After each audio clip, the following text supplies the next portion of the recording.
हाय दोस्तों, welcome back to the channel. आज बात करते हैं manager commission on net profit. Sometimes क्या होता है कि जो मैनेजर होता है उसको कमीशन देना पड़ता है as per the partnership deed. The manager is allowed a certain percentage of net profit as his commission. कि नेट प्रॉफिट का कुछ परसेंटेज मैनेजर को कमीशन के रूप में देना पड़ता है। ठीक है। और मैनेजर कमीशन क्या होता है? ए चार्ज अगेंस्ट प्रॉफिट होता है and not appropriation of profit. तो चार जगह से प्रॉफिट होता है तो इसको क्या करना पड़ता है कि प्रॉफिट एंड लॉस अकाउंट में ही इसको डेबिट करना पड़ता है, न कि profit and loss appropriation account में। प्रॉफिट कैलकुलेट करते time he profit and loss account में मैनेजर कमीशन को सबसे पहले डेबिट कर देंगे। फिर जो मैनेजर कमीशन को देने के बाद जो प्रॉफिट बचेगा वो profit profit and loss appropriation account में ट्रांसफर करेंगे और फिर वहाँ से उस प्रॉफिट का डिस्ट्रीब्यूशन किया जाएगा। तो मैनेजर कमीशन निकालने के दो तरीके हैं, टू मेथड्स हैं। एक है on profit before charging such commission and on profit after charging such commission. Two methods for calculating manager commission. पहला है on profit before charging such commission और दूसरा है on profit after charging such commission.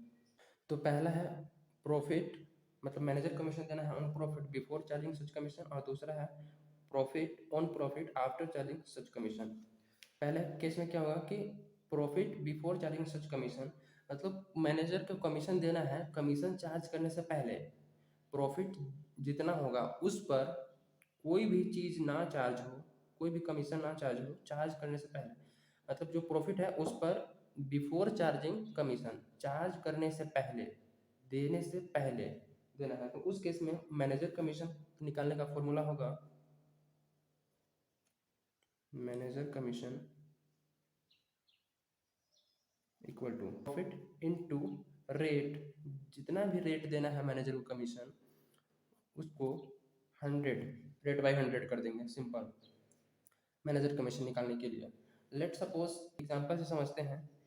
Profit है 2,20,000, बोला है कि 10% manager को कमीशन दो बिफोर चार्जिंग सच कमीशन। तो सिंपल है, बिफोर चार्जिंग में प्रॉफिट पर देना है ना, तो प्रॉफिट 2,20,000 है इनटू बिफोर चार्जिंग में फॉर्मूला लगाएंगे रेट 10% डिवाइडेड बाय 100, राइट। तो 22,000 जो है वो मैनेजर का कमीशन निकल के आ जाएगा। मैनेजर कमीशन बिफोर चार्जिंग में कुछ नहीं करना है, profit into rate divided by 100, और जो भी प्रॉफिट दिया रहेगा उस पर जितना परसेंट है उतना परसेंट डायरेक्टली निकाल देंगे। तो मैनेजर कमीशन होगा बिफोर चार्जिंग सच कमीशन। अब बात करते हैं मैनेजर कमीशन आफ्टर चार्जिंग सच कमीशन में क्या होगा। तो सेकेंड है मैनेजर को कमीशन देना on profit after charging such commission, मतलब कमीशन चार्ज करने के बाद मैनेजर को कमीशन देना है।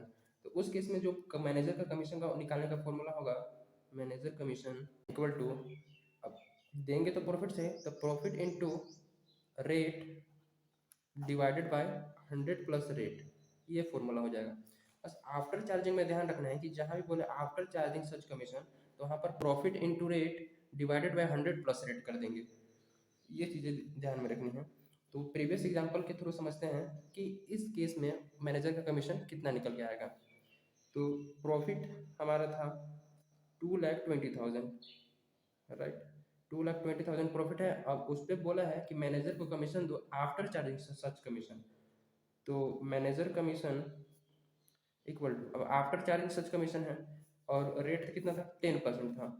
तो 2,20,000 हमारा प्रॉफिट है इनटू 10 और 100 प्लस रेट, रेट कितना है 10, तो ये निकल के आ जाएगा बाय 1010। ठीक है, इससे इसको कट कर दो, 11 2 जा, तो ये हमारा निकल के आ गया 20,000। मैनेजर कमीशन यहाँ पर 20,000 आएगा। कि जब बोलेगा कि मैनेजर कमीशन बिफोर चार्जिंग सच कमीशन, तो उस केस में मैनेजर का कमीशन का फॉर्मूला होगा profit into rate divided by 100, और अगर आफ्टर चार्जिंग सच कमीशन बोल दे तो manager commission equal to profit into rate divided by 100 plus rate. और जब भी आप लोग मैनेजर कमीशन कैलकुलेट करोगे तो उसको प्रॉफिट एंड लॉस अकाउंट में डेबिट करना है। प्रॉफिट से पहले डिडक्ट कर देना है मैनेजर कमीशन, उसके बाद जो प्रॉफिट बचेगा उसको profit and loss appropriation account में ट्रांसफर करना है। अब बात करते हैं पार्टनर कमीशन की। तो पार्टनर कमीशन भी सेम इसी तरह से निकलेगा जिस तरह से मैनेजर कमीशन निकलता है। इसमें भी दो ही केस है, एक होता है बिफोर चार्जिंग सच कमीशन और एक है आफ्टर चार्जिंग।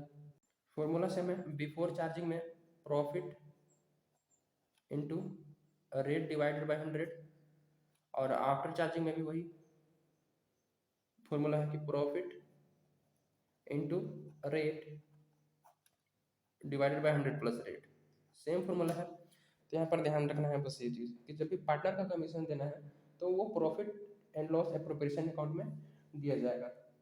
एक क्वेश्चन की हेल्प से समझते हैं अच्छे से। तो एक क्वेश्चन की हेल्प से समझते हैं कि पार्टनर्स का कमीशन किस तरीके से कैलकुलेट किया जाएगा। इस क्वेश्चन में A and B are partner हैं, उनकी कैपिटल है 5 लाख और 2,50,000, मतलब ए की 5 लाख और बी की 2,50,000। Interest on capital 10% per annum इनको मिलेगा एज पर एग्रीमेंट, ठीक है। और ए को कमीशन दिया जाएगा 10%, ए को कमीशन दिया जाएगा 10% on net profit remaining after deducting interest on capital but before charging any commission. मतलब इंटरेस्ट ऑन कैपिटल देने के बाद जो प्रॉफिट बचेगा उस पे 10% दिया जाएगा, लेकिन बिफोर चार्जिंग एनी कमीशन, कोई भी कमीशन को चार्ज करने से पहले, ठीक है। और बी को भी कमीशन मिलेगा 8% on net profit after deducting interest on capital, interest on capital को डिडक्ट करने के बाद and after charging all commission. After charging मतलब इसमें इसका भी कमीशन इंक्लूड है, आफ्टर चार्जिंग ऑल कमीशन है। और प्रॉफिट दे रखा है 3,75,000। तो चलिए कैलकुलेट करते हैं। तो सबसे पहले कैलकुलेट करते हैं कि एक्चुअल प्रॉफिट क्या होगा जिस पर हमें कमीशन देना पड़ेगा पार्टनर को। तो उसके लिए बोला है कि कमीशन देंगे after deducting interest on capital, ठीक है। तो ए की इंटरेस्ट ऑन कैपिटल और बी की इंटरेस्ट ऑन कैपिटल निकाल के पहले डिडक्ट करेंगे। तो ए इंटरेस्ट ऑन कैपिटल, उसका 5 लाख कैपिटल है और बोला है कि इंटरेस्ट ऑन कैपिटल का रेट है 10%, तो 50,000 तो इसकी वो हो गई इंटरेस्ट ऑन कैपिटल। और बी के भी इंटरेस्ट ऑन कैपिटल 2,50,000 इंटू 10%, तो ये हो गया 25,000 रुपये। तो प्रॉफिट हमारे पास है 3,75,000, ठीक है। इसमें से माइनस कर देंगे इन दोनों का इंटरेस्ट ऑन कैपिटल, यानी कि 50 और 25, 75,000। 75,000 इंटरेस्ट ऑन कैपिटल माइनस करने के बाद 3 लाख जो है हमारा वो प्रॉफिट बचता है जिस पर हमें क्या करना है, कमीशन देना है ए को और बी को, राइट। ए को मिलेगा 10% बिफोर चार्जिंग एनी कमीशन। ए की कमीशन कैसे निकलेगा, हमें बोला है कि ए को कमीशन मिलेगा net profit remaining after deducting interest on capital, ठीक है। और इंटरेस्ट ऑन कैपिटल को डिडक्ट करने के बाद हमारा प्रॉफिट बचा है 3 लाख, ठीक है। इंटरेस्ट ऑन कैपिटल को डिडक्ट करने के बाद हमारा प्रॉफिट बचा है 3 लाख, और इसी 3 लाख पे क्या बोला है, बिफोर चार्जिंग एनी कमीशन। तो बिफोर चार्जिंग के लिए फॉर्मूला क्या था, एज कमीशन, बिफोर चार्जिंग बोला है। तो प्रॉफिट हमारा 3 लाख इंटू रेट कितना है 10%, ठीक है। और बिफोर चार्जिंग में सीधे 100 कर देते हैं, तो ये हो जाएगा 30,000। तो ए का कमीशन 30,000 आ गया। और बी का कमीशन कैसे निकालेंगे, बी का कमीशन का रेट है 8%। अब इसमें भी साफ साफ बोला है कि बी का कमीशन दिया जाएगा on net profit after deducting interest on capital. तो ठीक है, इंटरेस्ट ऑन कैपिटल तो हमें प्रॉफिट से ऑलरेडी डिडक्ट कर चुका है, उसके बाद हमारा प्रॉफिट आया है 3 लाख, ठीक है। उसके बाद बोला है कि and after charging all commission, all commission मतलब ए का कमीशन जितना है उसको भी चार्ज कर देना है, उसको भी डिडक्ट कर देना है। और इसका वाला कमीशन जो है उसमें भी आफ्टर चार्जिंग लगा है, क्योंकि ऑल कमीशन है तो ऑल कमीशन में क्या होगा कि सबका कमीशन इसमें इंक्लूड हो जाएगा, जिसमें ए का भी कमीशन चार्ज होगा और बी का भी होगा कि इसका खुद का after charging his commission include है। तो इस केस में बी का कमीशन निकालने के लिए जो 3 लाख हमारा प्रॉफिट आया था उसमें से ऑल कमीशन को चार्ज कर लेना है, तो ए का भी कमीशन को चार्ज कर लेंगे, तो आएगा 2,70,000, ठीक है। अब 2,70,000 में अब इसका भी कमीशन में आफ्टर लगा है, क्यों, क्योंकि यहाँ पर डायरेक्टली लिखा हुआ है after charging all commission. All commission में ए का कमीशन और बी का भी कमीशन चार्ज है, मतलब आफ्टर चार्जिंग हिज कमीशन है। तो इस केस में इसका percentage divided by 100 plus rate, तो 108 हो जाएगा। अब इसको कैलकुलेट कर लेते हैं। तो इसको कैलकुलेट करने पर इसका आ रहा है 20,000। ज़्यादा कुछ है नहीं क्वेश्चन में, एक बार ध्यान से पढ़ोगे तो चीज़ें अपने आप क्लियर हो जाएंगी। बस बिफोर चार्जिंग जहाँ लिखा रहेगा formula profit into rate divided by 100, और आफ्टर चार्जिंग वाले में क्या होगा कि profit into rate divided by 100 plus rate कर देना है, तो हमारा ये कमीशन निकल के आ जाएगा। राइट। और जो ये कमीशन होगा ए और बी का, ये profit and loss appropriation account में शो किया जाता है, ना कि प्रॉफिट एंड लॉस अकाउंट में। और मैनेजर का कमीशन जो है वो प्रॉफिट एंड लॉस अकाउंट में शो किया जाता है, उसको profit and loss appropriation account में शो नहीं करना है। तो ये चीज़